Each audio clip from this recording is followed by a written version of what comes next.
now let's look at respiration and how that interacts with photosynthesis, transpiration, evapotranspiration. So all respiration is just that taking those sugars and converting it from the photosynthesis to energy for then that plant to use to metabolize that sugar. So this will take place in the cytoplasm and in the mitochondria, and we'll talk a lot about that in class this week.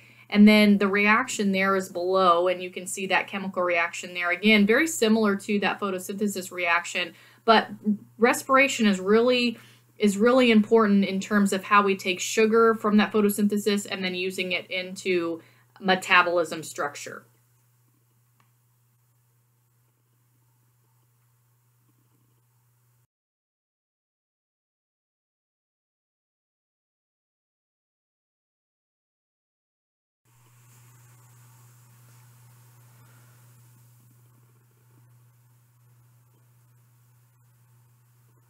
So transpiration is all about how much or what the process is of the water loss from the stomata of that plant and how it's not being used. So for example, sunflower and a corn plant can transpire from 1/2 to more than 1 gallon per day. So it's transpiration.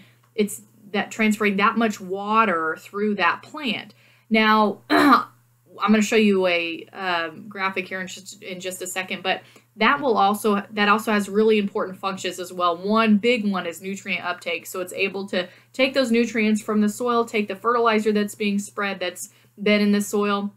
Then it will take that movement of those nutrients within the plant. A big one, especially during the summer, especially for these two plants that we're talking about, corn and sunflowers, is just that cooling of the plant. So it's just the process of that water loss from the stomata to the plant, or excuse me, of the plant.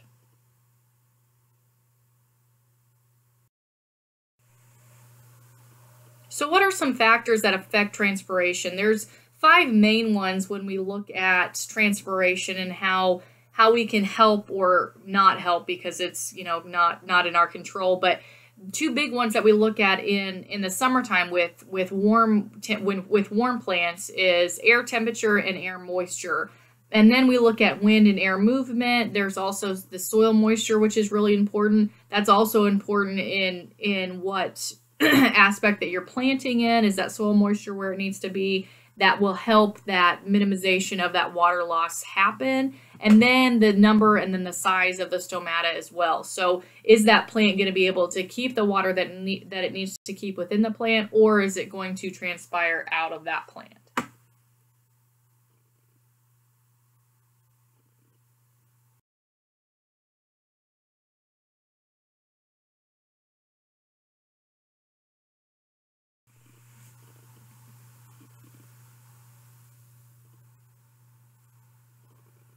So this graphic will show you how that H2O, or how that water will start from the ground, so from the soil water, take that soil water up through the roots, up through the stem, and then out through the stomata. And again, there's some good functions of that, like cooling the plant, uptake of nutrients, and that's all important. But is that going to, is that good? Is that taking that amount of water good? On hot days, that could be way too much water.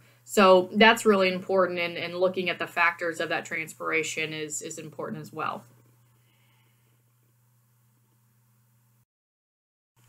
Evapotranspiration is also very commonly known as ET, and that is just the total water use by the plant. So we're looking at water lost in transpiration, like we just talked about, and evaporation, which you know what evaporation is. So the ET, or the evapotranspiration, is a ratio that is in kilograms of water, and what is required of that plant to produce that kilogram of dry matter, or the crop dry matter. So we look at it, in once that, like a corn plant has matured, that's how we can tell that evapotranspiration. It also includes a lot of different types of photosynthesis as well.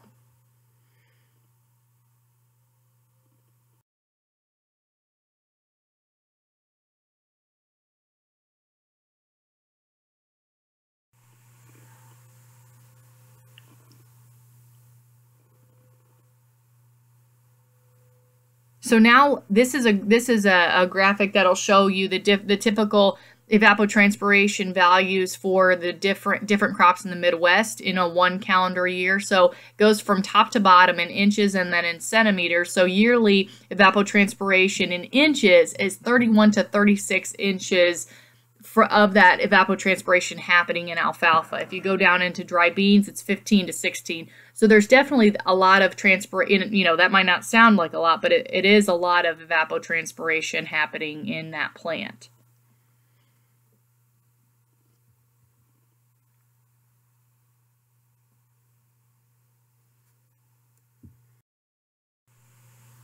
So nitrogen fixation is a really cool aspect of crop production because it's just taking that atmospheric nitrogen and making it available to plants. It's a really, really common trait in legumes. It's between that legume and that bacteria, rhizobia, that we talked about last chapter. And it also fixes that nitrogen that enters that vascular system, and it can be transported throughout the plant as well. So once it's brought up, once it's taken in from that plant, it will be able to be transported throughout that plant where that plant needs that nitrogen to be.